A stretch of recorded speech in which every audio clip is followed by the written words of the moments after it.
రాజస్థాన్ ఎడారిలో జైసల్మేర్ నుంచి ఒక 20 కిలోమీటర్లు వెళ్తే ఒక ఊరు కనపడుతుంది. వీధులు ఉన్నాయి, ఇళ్ళు ఉన్నాయి, గుడి ఉంది, మెట్ల బావి ఉంది. ఒక్కటే లోటు, మనుషులు లేరు. ఒక్క ఇంట్లో కూడా, ఒక్క వీధిలో కూడా 200 ఏళ్లుగా. ఆ ఊరి పేరు కుల్ధారా. ఒకప్పుడు అక్కడ వేల మంది బతికారు, సిరి సంపదలతో. మరియు ఒకే ఒక్క రాత్రి అందరూ మాయమైపోయారు. ఎక్కడికి వెళ్లారో ఈ రోజుకి ఎవరికీ తెలియదు. వెళ్తూ వెళ్తూ వాళ్ళు ఒకటి వదిలి వెళ్లారు, ఒక శాపం. ఈ రాత్రి కథ ఆ ఖాళీ ఊరిది. హెడ్ఫోన్స్ పెట్టుకోండి. కథ మొదలయ్యేది 18వ శతాబ్దంలో. అప్పుడు కుల్ధారా ఖాళీ ఊరు కాదు, పాలీవాల్ బ్రాహ్మణుల ఊరు. ఒక ఊరు కాదు నిజానికి, చుట్టుపక్కల 84 గ్రామాలు వాళ్లవే. వీళ్ళు మామూలు జనం కారు. ఎడారిలో వ్యవసాయం చేయడం తెలిసినవాళ్లు, ఇసుక కింద నీటి జాడలు కనిపెట్టేవాళ్లు, వ్యాపారంలో దిట్టలు. వాళ్ల ఇళ్ల గోడల్లో బంగారం దాచుకునేంత సంపన్నులు. 5,000 మందికి పైగా జనం. 84 గ్రామాల్లో కలిపి 25,000కి పైనే. అంత పెద్ద సమాజం ఒక్క రాత్రిలో ఎలా మాయమవుతుంది? కథ ప్రకారం కారణం ఒక మనిషి, సలీం సింగ్. జైసల్మేర్ రాజ్యపు దివాన్ అంటే మంత్రి. చరిత్రలో ఇతని పేరు వింటేనే జనం మణికేవారు. క్రూరుడు, దురాసపరుడు, పన్నుల పేరుతో ఊళ్ళని పిండేసేవాడు. ఒకరోజు సలీం సింగ్ కుల్ధారాకి వచ్చాడు. అక్కడతని కళ్ళు ఊరి పెద్ద కూతురు మీద పడ్డాయి. ఆమె అందం గురించి కథలు చెప్తారు, కానీ అసలు విషయం అందం కాదు, సలీం సింగ్ మాట తీరు. అతను అడగలేదు, ఆర్డర్ వేశాడు. ఆ అమ్మాయిని నాకిచ్చి పెళ్లి చేయండి, లేకపోతే ఊరి మీద పన్నులు 10 రెట్లు పెంచుతాను, ఊరంతా నాశనం చేస్తాను. గడువు వచ్చేచే పౌర్ణమి వరకు. ఊరు అల్లకల్లోలమైంది. పాలీవాల్ పెద్దలందరూ ఆ రాత్రి గుడి దగ్గర సమావేశమయ్యారు. 84 గ్రామాల పెద్దలు. ఒక్క అమ్మాయి కోసం ఊరు తలవంచాలా? ఆత్మగౌరవం చంపుకుని బతకాలా? ఆ రాత్రి వాళ్లు తీసుకున్న నిర్ణయం చరిత్రలో నిలిచిపోయింది. అమ్మాయిని ఇవ్వం, పన్నులు కకట్టం, తలవంచం, మేమే వెళ్ళిపోతాం. ఆలోచించండి, ఇది మాటలకే బాగుంటుంది.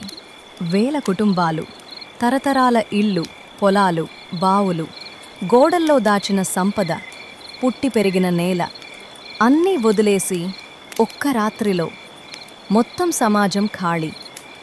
మరుసటి రోజు ఉదయం సలీం సింగ్ మనుషులు వచ్చి చూస్తే పొయ్యిల్లో బూడిద ఇంకా వెచ్చగా ఉంది. ఇళ్లల్లో సామాన్లు అలాగే ఉన్నాయి, కానీ ఊళ్ళో ఒక్క ప్రాణి లేదు. 84 గ్రామాలు ఖాళీ. మరియు ఇక్కడే అసలు మిస్టరీ మొదలవుతుంది. 25,000 మంది మనుషులు ఎడారి మధ్యలో, కాలి నడకన. ఎవరు వాళ్ళని వెళ్తుండగా చూడలేదు. చుట్టుపక్కల రాజ్యాల రికార్డుల్లో వేల మంది వలస వచ్చిన దాఖలాలు లేవు. ఏ ఊళ్ళోనూ మేము కుల్ధారా నుంచి వచ్చాం అని చెప్పుకున్న సమూహాలు, స్థిరపడిన ఆనవాళ్లు స్పష్టంగా లేవు. 25,000 మంది గాలిలో కలిసిపోయినట్టు.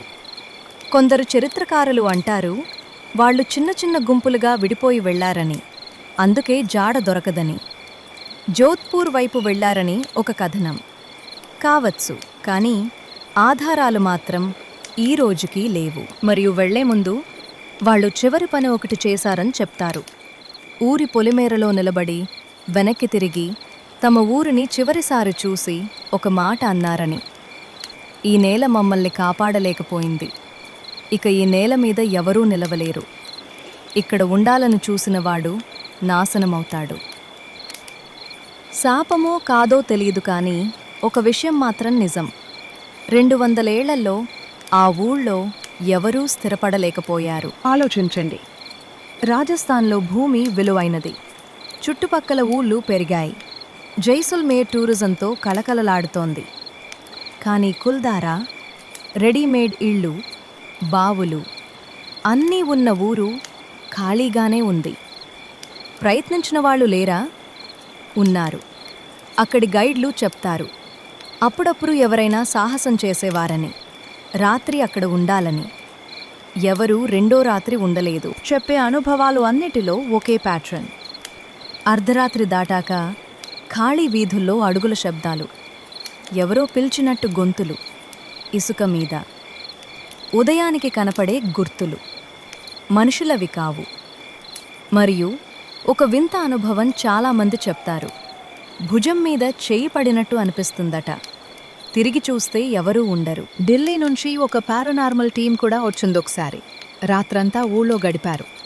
వాళ్ళ రిపోర్ట్లో రాశారు, టెంపరేచర్ హఠాత్తుగా పడిపోవటం, పరికరాల్లో వింత సిగ్నల్స్, మరియు కార్ల మీద పిల్లల చేతుల సైజు గుర్తులు.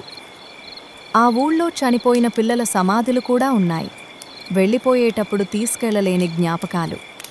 మరి ఇదంతా ఎవరి వల్ల జరిగిందో? ఆ సలీం సింగ్ ఏమయ్యాడు? ఈ ప్రశ్న మీకు వచ్చి ఉంటుంది.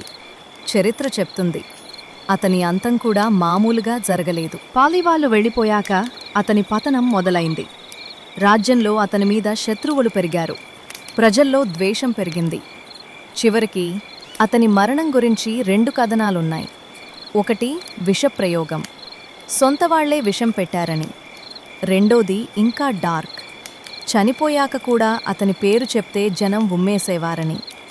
అతని హవేలీ కూడా శిథిలమై ఈరోజు జైసల్మేర్లో టూరిస్ట్ స్పాట్గా నిలబడి ఉందని.